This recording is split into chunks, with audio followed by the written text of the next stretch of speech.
Hey, Closet Bosses! I am Sarah of Lularoe, Amy and Sarah, and I just wanted to talk to you guys a little bit about styling and upselling. This was a training we did at our recent summer soiree, so if you weren't able to attend or you weren't local to Kansas City, then here is your update on styling and upselling. If you were here, then feel free to pass this along to any new Q babes or just give yourself a little bit of a refresher of what we talked about. So upselling starts with you. So you want to make sure that you are wearing at least 3 pieces of Lularoe out and about in the world, as well as when you're at a pop-up. Now, you might be looking at me and saying, no, Sarah, I know that that is not Lularoe. You'd be correct.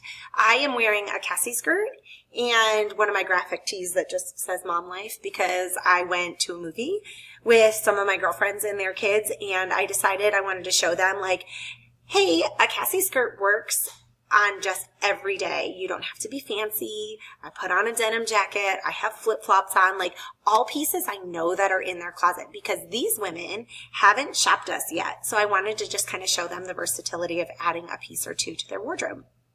So, but in most cases, I'm at least wearing 2 pieces, if not 3, when I'm out and about. So when people compliment me, I could say, one of Amy's favorite little taglines is, oh, thank you. It's one of my best sellers. It's Lularoe. Have you heard of it? Or, just saying, it's one of my best sellers. Pause and letting them question you and see if they're interested. Also, you need to be confident in what you're wearing. Sometimes when we go to pop-ups, we do a lot of pattern mixing and, we think it looks great. It might be a little bit much for some of our customers. So we have to understand that the more confident we are in what we've chosen to wear, that will enable them to be confident in their new purchases. And then just be knowledgeable. Be knowledgeable about the sizes and the fits, and as well as some of the fabrics so that you can pass that information along to your customers. Now, a great resource for that is tuning in to the Tuesday training calls. Patrick always gives a little tidbit of advice that you can kind of tuck in your back pocket that you can pull out and sound really knowledgeable when you're talking about our product. So why do we want to upsell? Sometimes it just feels like, oh, I just want that one more sale, It's not all about sales. We know those are important. We know those numbers are important. We know that for most of us, our families depend on the income we bring home for Lularoe. So sales are important. Nobody is diminishing that. But what we're going to focus on today is that it helps build relationships with your customers and it helps them to trust you. So if they trust you and they feel like you're their friend, they're going to become repeat customers and, they're going to be loyal to you, which is what we all want. It helps them feel valued, that you take the time to listen to them and listen to their fashion needs and challenges. That's so important, so that, you can match them with the right piece in your inventory. It also helps them understand that you're going to pick outfits that help them feel good. So you're not going to put them in the wild and crazy pattern mix if they're brand new to Lularoe. They want to know that you're going to send them out into the world looking great and feeling comfortable and feeling stylish and empowered. So all that is, helping them feel like they're connected with you. And as people are watching you conference and work on outfits with other customers, whether that's online or in the home, they're going to that's going to be contagious. They're all going to want to kind of get in that cycle, and they're going to want you to style outfits for them, and they're going to see, oh, well, she looks great. I'm going to look great. I'm going to ask them what I should pair with this Cassie skirt or this Irma. So, that can happen online too, and we'll talk about that in a minute. But it all boils down to quality customer care. We want to be the team that people know they can come to, and everybody's going to take care of them, whether that's styling them or exchanging something that just didn't work for them. We want to take care of our people so that they'll just keep coming back to us. Okay, so let's talk about upselling in-home. Amy and I do a lot of in-home pop-ups because our why is connected to being around other women and kind of fostering those relationships. So we make it a habit that before every single pop-up, we set a sales goal. And we started doing that probably, I don't know, after we were about 4 months into the business, and it really made a difference in our pop-ups. If you set that sales goal and you know, like, hey, I'm shooting for $800 tonight, and your pop-up is kind of, everybody's just kind of talking or, you know, having cocktails, it might force you to come out of your comfort zone a little and be like, hey, girls, you know, what can I help you find? What are you looking for tonight? How can I help you find something to go with the Cassie skirt that's in your hand? And it just makes you a little bit more ambitious to kind of go out there and make those outfits and upsell a little bit. So the other thing that you need to practice when you're in home is just that customer visualization. So what can they see themselves wearing out of their closet and doing life in? Once they have that, they're sold. So last night we were at a pop-up and Amy talked about doing a little belt. Say hi, Houston. Hi. Okay, on your way. Amy had our hostess was wearing a Carly dress. She looked fabulous. And Amy said, oh, you've got to belt it for when you're, you know, going out on the town. And she's a young lady, and it looked super sassy on her when she grabbed a belt out of her closet. And Amy showed her kind of how to knot it and blouse it out. And that's kind of what we always do. Or if they come out in a Carly dress and they're like, oh, no, I feel like I'm in a nightgown. You tell them to go put their shoes on. And then all of a sudden when they look in the mirror, they're like, oh yeah, this is a dress. I could do this. Or you tell them, you know, just pop a little denim jacket on with it. It'd be super cute. And then make sure you're making them outfits, and always tell them, we love fashion shows. Come and show us. Because when somebody else sees them come out feeling great and feeling confident, then other people are going to want to, you know, try on what they had on or something similar.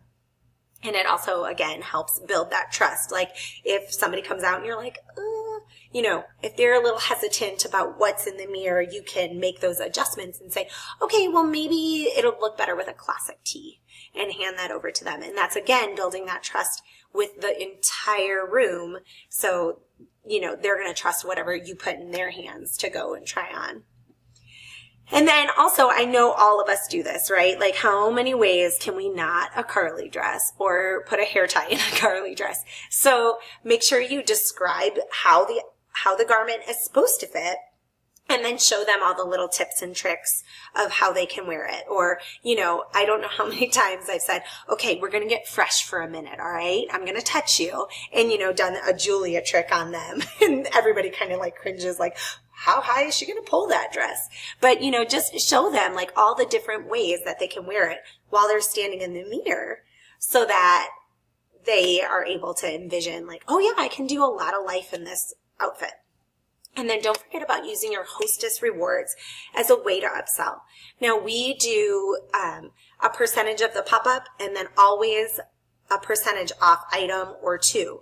That means our hostess already knows they're spending some money at the end of the party.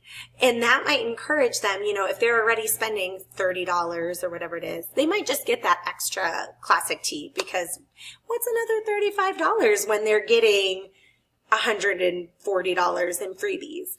So don't forget to, as soon as you get there, we always tell our hostesses, you need to have a pile. Like, this is one of the perks of being our hostess, is getting to shop all of these clothes first. So go ahead and make a big old pile and try things on, so that your guests can see how great you feel and how great you look. And then, you know, if she doesn't like it, she can always then pass it on to one of her friends.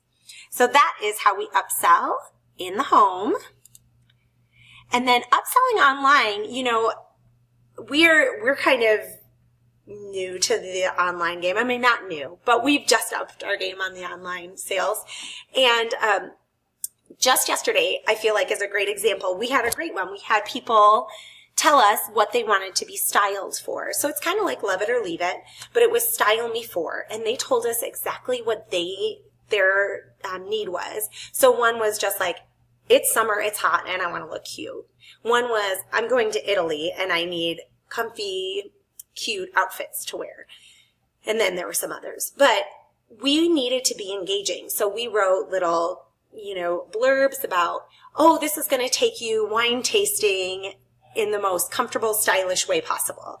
Just kind of incorporated whatever their fashion need was into that little blurb. Make sure we tagged them. They got first dibs, so they felt valuable. And then we made sure that we were there to answer their questions, or oftentimes it was, well, I really like this classic tee. Do you have anything similar to that?